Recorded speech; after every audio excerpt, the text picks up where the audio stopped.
Coverage you can count on. Way 31 News starts now. This is breaking news. I'm Way 31 News anchor Megan Reyna. We're interrupting local programming with a breaking news update on the coronavirus. Huntsville and Madison County officials are about to give their daily update on how they're dealing with it. Let's take a listen. Our speakers today will be Dr. Pam Hudson from Crestwood Hospital, Chairman Dale Strong, Madison County Commission, and Allison Jockin from Arts Huntsville. You will note that we are sitting 6 feet apart according to CDC guidelines, as well as our own best practices to separate and sanitize. Kind of give you a brief update where we're at now. Currently, there are 1,546 confirmed cases statewide, 123 confirmed cases in Madison County, resulting in 1 death. Again, we continue to monitor the situation and respond accordingly. With that said, we'll go to Dr. Pam Hudson from Crestwood Hospital for comments. Good afternoon. Your hospitals continue to do well and manage the cases that we have. They're well within our capability and capacity. The numbers of hospitalized patients are not considerably different from the last several days, with 23 admitted patients and 9 positives in our county.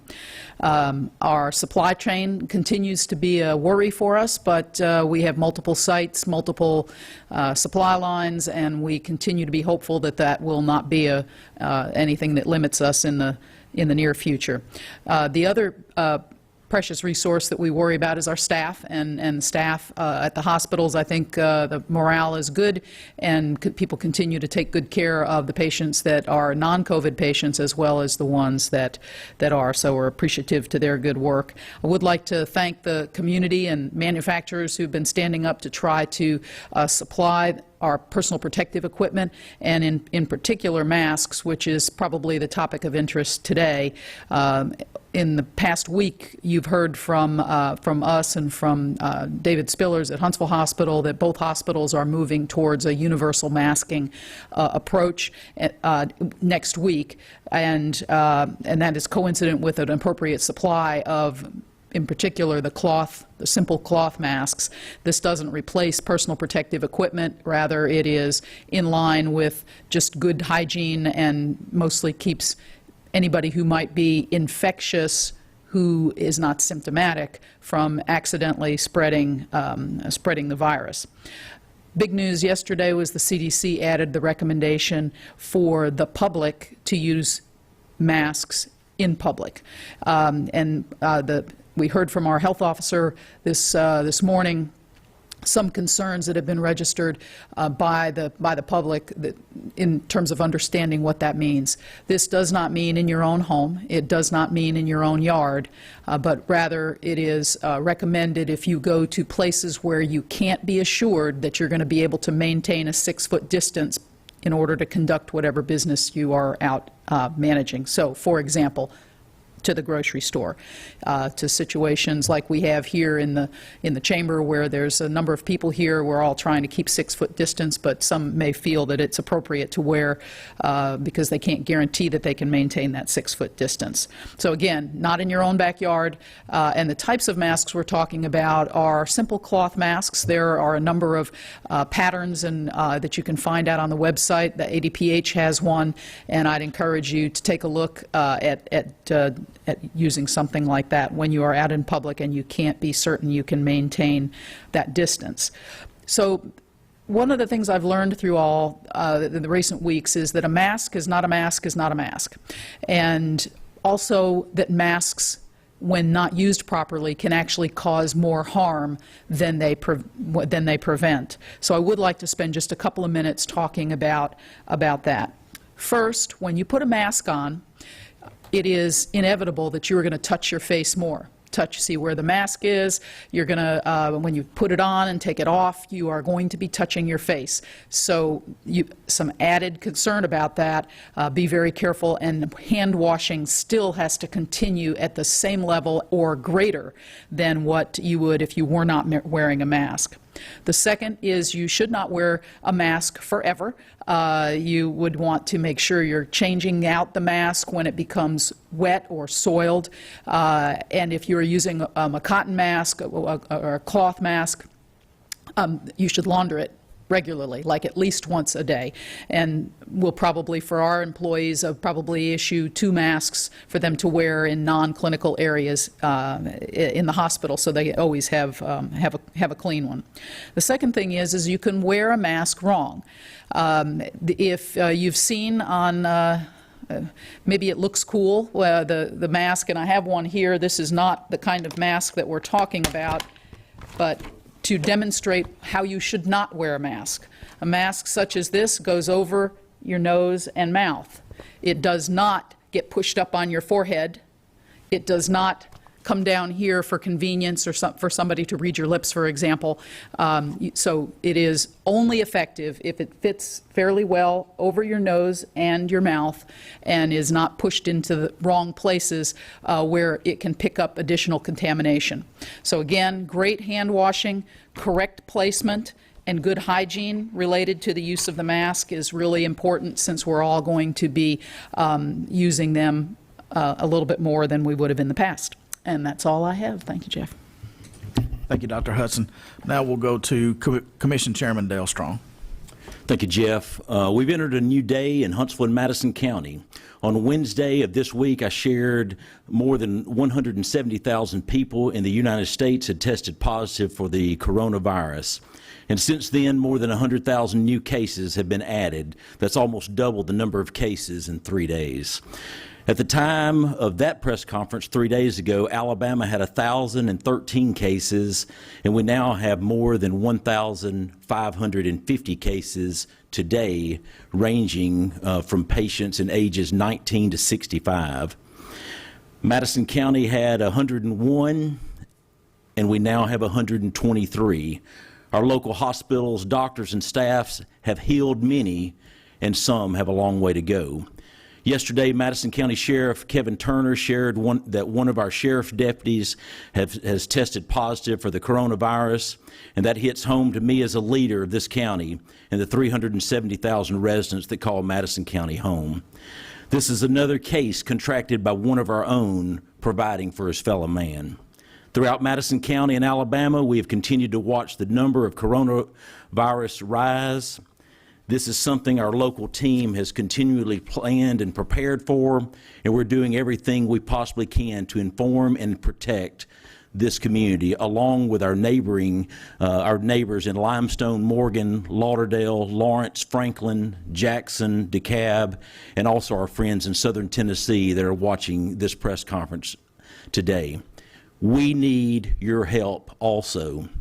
Yesterday afternoon, Alabama Governor Kay Ivey and Dr. Scott Harris issued a stay-at-home order to all of Alabama beginning tonight at 5 p.m. through April the 30th. I know for many this is tough, but this order comes as a direct result of the threat this virus poses to our entire state, community, and region. During these last few days, we've heard several instances of where teenagers, neighbors have gathered in large groups to play sports and get together. We've seen people packed into stores and retailers not practicing safe social distancing and not heeding the call of our health experts. We've also witnessed those essential business going by the recommendations while providing for the people of our area. And there's one very important mitigating factor here that I want everyone to understand. Social separation, sanitize with hot water and soap, and hand sanitizer at all times.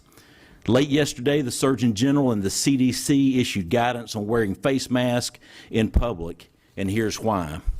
On Friday, the director of the CDC confirmed there's growing evidence this virus is being increasingly spread by those who are asymptomatic, meaning they don't show any symptoms, and they believe up to 25% of those are actively spreading this coronavirus without even knowing that they're infected. This could be you or one of your family members. The CDC also learned those who do become symptomatic can shed the virus up to 2 days before they themselves begin showing symptoms, and again, not knowing they are infected but spreading this virus. This is why we must all become more vigilant in protecting our families and this community.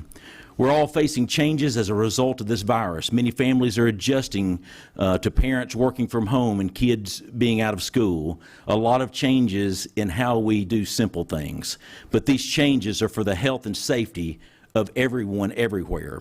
As I said this past week, this virus is very contagious. The best way to avoid is social separation, washing your hands with hot water and soap, and using hand sanitizer when water and soap is not available.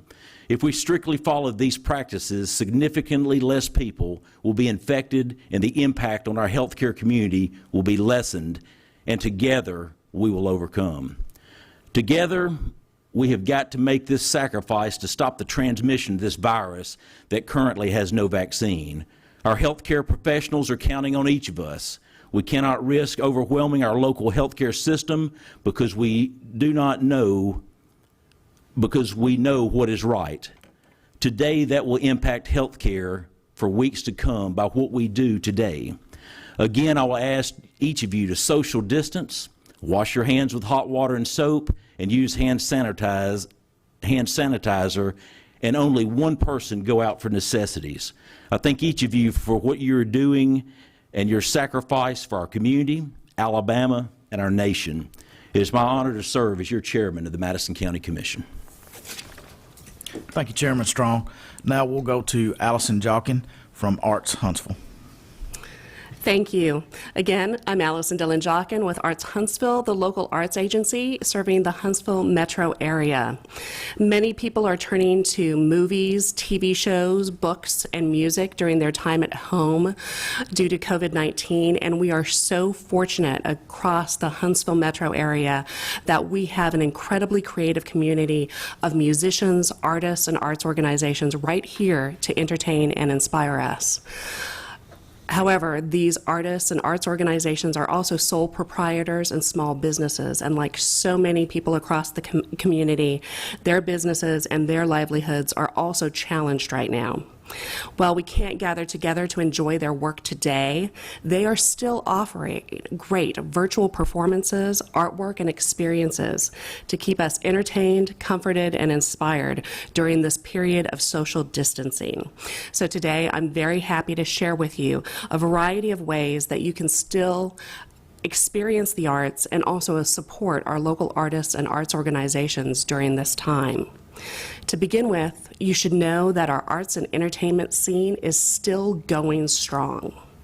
Even if you can't be in the same room with them, you can still enjoy a great variety of local music all day, every day. Many of our local artists who typically entertain you in restaurants, bars, and clubs have moved to broadcasting live and offering virtual tip jars. So I would encourage you, if you enjoy local music when you are out at your favorite restaurant and you drop money into a musician's tip jar, please find some music online and visit those virtual tip jars to continue supporting those local musicians. 4 great online resources on social media to find virtual performances tonight, tomorrow, and every night. These resources are Arts Huntsville, the Tangled String Couch Tour, Purple 19 Huntsville Musicians Live Streaming, and the Fret Shop. At the same time, our local musicians are also still releasing music, and you can support these artists by downloading and listening to their new releases and albums. Just a few of these artists include Deacon Sue, Alan Little, Jimi Henderson, Wanda Wesolowski, and so many more. And also remember, all day, every day, stream local music on Spotify. Support our local music scene. Those aren't the only local artists still working today, though.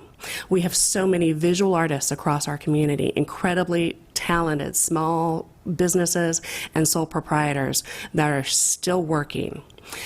So we encourage you, if you have a birthday coming up, an anniversary, or if you simply need some retail therapy to get through this, visit these artists online. They have work available, or they can create a new commission just for you right now. To connect to these great local artists, you can visit Arts Huntsville's Arts Directory. You can visit Low Mill online to connect to any of their great artists, or you can visit resources like the Little Green Store online to purchase work from artists across North Alabama. I also want to give a shout out to our local arts and cultural organizations. These nonprofits are all small businesses, and day in and day out, they manage their resources incredibly well. And they had amazing performances, programs, and events lined up to share with us this spring. From symphonies to plays to ballet performances to Broadway shows, they had great programming planned for us. The good news is they will have so much more to offer us when this crisis is over. But in the meantime, if you are holding a ticket to one of these events, please follow the organization. Many of them are rescheduling those events, so that if they've rescheduled the performance or program, simply add that new date to your calendar. Alternatively, if the event has been postponed or canceled permanently, please consider that ticket purchase as an investment in our local arts and entertainment scene. And for many of the nonprofits, they can offer you a tax-deductible charitable contribution receipt to cover that cost. At the same time, if you or your children are involved in music or dance or acting or art classes, please don't cancel those classes unless you have to. Most of our local teaching artists have transferred all of that work online, and so you can still engage your kids while they're at home with those great classes. As we all work to support our local businesses, including those in the arts and entertainment sector, we know that our local artists, our individual artists, will still struggle as we continue to social distance. A week ago, Arts Huntsville launched an individual artist emergency relief grant fund that can provide our visual and performing artists in Madison County with immediate grants of $250 to $500 to cover critical expenses. Artists can apply right now online at artshuntsville.org, and applications are reviewed on a rolling basis with funds granted weekly. Arts Huntsville's Board of Directors seeded this fund with $25,000 from emergency reserves, and we are also accepting donations to support these grants. 100% of community contributions will be granted to artists who need to meet their immediate needs. Again, to apply to the fund or to donate, visit artshuntsville.org. Finally, if you are a local artist or know a local artist or someone with a local arts organization, they still need additional resources and support. Arts Huntsville has compiled a list of COVID-19 resources that are applicable to artists and arts organizations in our area. There is so much information out there, and so we want to provide the information that can help our local artists and arts organizations right now. And you can also find that at artshuntsville.org. So please help us share this information and support our local arts and entertainment sector. They will continue to create work, and they will bring us together as a community to comfort, entertain, and inspire us when this is all over. Thank you. Thank you, Allison. And thank you for watching today. We will be back here Monday, April 6th, again at noon for another daily briefing.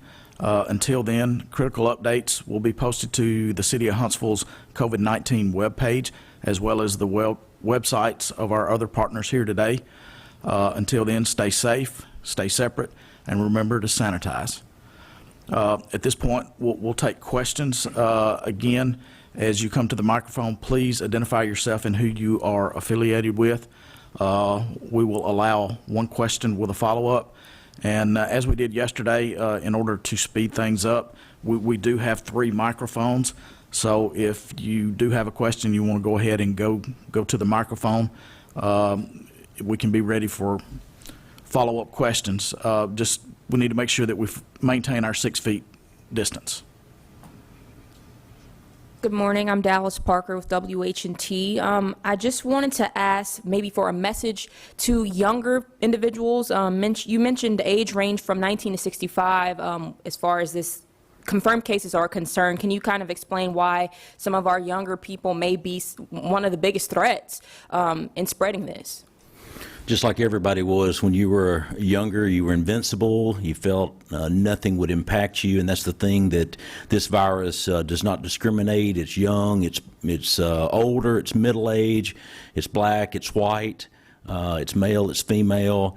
That's the thing, that the decisions you make today are going to impact healthcare for weeks to come. And so, you know, everybody was there at one point in their life, but we're just encouraging, and I think that there will be some other moves that are made next week. But right now, you know, it's up to the people. It's not up to the mayors or myself or law enforcement's doing what they can. It is up to the people of our community to be sure that they can stress to their children how serious this situation is. Gotcha. And that follow-up is just, with the order from the governor yesterday, for some, it doesn't seem like too many drastic changes right now for those who have been abiding by social distancing guidelines and things of that nature. Can you kind of break down this order for local citizens who may be wondering what it's going to mean for them? Well, the big thing is this order can be read by anyone that desires to read it. The thing is, an order is only as strong as the people that are out there trying to follow it. And so those are the things. This order right here definitely says for people to shelter in place except for essential items, and then there's a list that says other things. We've got people that are working in our community from law enforcement, pre-hospital care through HIMSI, fire departments, volunteer firefighters. We've got people that ensure safe drinking water. You've got other businesses that have separation that are not in this order. But the big thing is it's up to us to ensure that this is carried out. And of course, being sure that people's got food. That's not what it's about, to keep anybody from having to run to the grocery store. It allows for that to occur. But whenever you do this, you need to go one person in the family. Don't load up the whole family and go to the grocery store. One cart, one person. And if we follow these guidelines, we'll be closer to our recovery. We will be another day closer to the recovery and getting this economy and getting our community back to the position we want it to be, but it takes everyone making that commitment. Good afternoon, Dave Brazelton, WAFF 48 News. Commissioner, how is our Madison County Sheriff's deputy doing who has got the virus? The deputy in Madison County, I did have spoke to the sheriff every day, and of course, he is doing a lot better. He is home quarantined. His wife also has it, so that shows how contagious this is. But again, he is on the backside of the virus, so he is doing better. But I can tell you, he's a very strong person. Physically, and I can tell you this, that no matter how strong you are, this virus can take you down. So, but he is doing well today. There are other tests that are being conducted. Notifications have been made to be sure that it wasn't transmitted, but that's something that our law enforcement, they understand every day when they go to work what they're dealing with. And again, this person was serving our community when he got this. He wasn't at the grocery stores. He was working as a deputy sheriff of Madison County. Thank you. And the same question for a member of the Crestwood family. I understand you have someone who has the virus also. How is that person doing? Our employee that tested Crestwood had one employee that tested positive after travel. It's my understanding that person is doing well and continues in quarantine.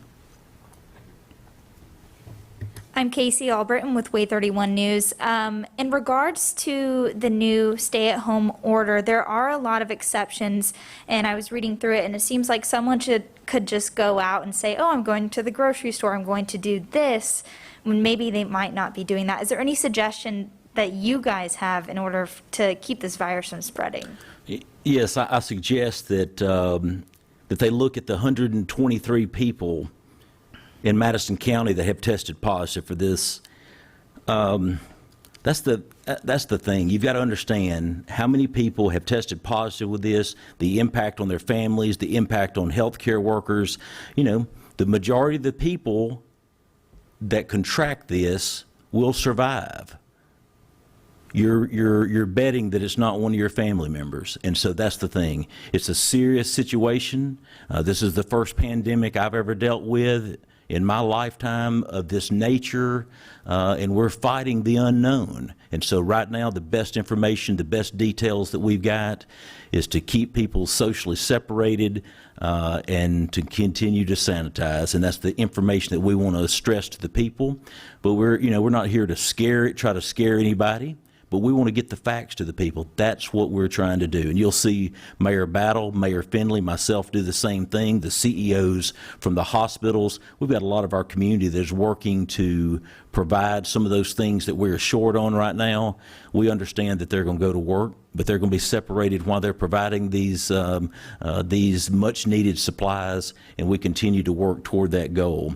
You start looking right now, you've got 2 people right now on the vent here at Huntsville Hospital. They weren't on the vent a couple of weeks ago. They were with their families. And so that's the thing that I stress to the people. This thing has changed in a matter of just weeks, and I appreciate what people are doing and following these orders. One follow-up question to that. Is there any idea of how the new order can be enforced, maybe through law enforcement? Next week, you will have further details related to the mayors and myself, the sheriff of Madison County, the police chiefs of the respective cities, and how we will execute this order. But again, the big thing, the best execution is the people of Madison County to heed the warning. Thank you. All right, at this point, we'll conclude the press conference. Thank you for coming. All right, you were just hearing from some Madison County leaders. Again, just 1 death confirmed here in Madison County, but a total of 123 confirmed cases. The number of hospitalized patients is 23. 9 are positive. CDC, the recommendation right now is actually to use a simple cloth mask. The CEO of Crestwood Medical Center, she spent some time talking about the do's and the don'ts when you are wearing that mask. Dr. Pam Hudson, she even demonstrated what to do when you're wearing that mask. We also heard a lot from Commissioner Dale Strong. He was talking about just now that stay-at-home order. That again is going into effect at 5 p.m. tonight. Of course, we'll have more later on that on Way 31 News at 5. Until then, you can get the latest information on our website at waytv.com. But for now, we're going to send it back to your regular programming.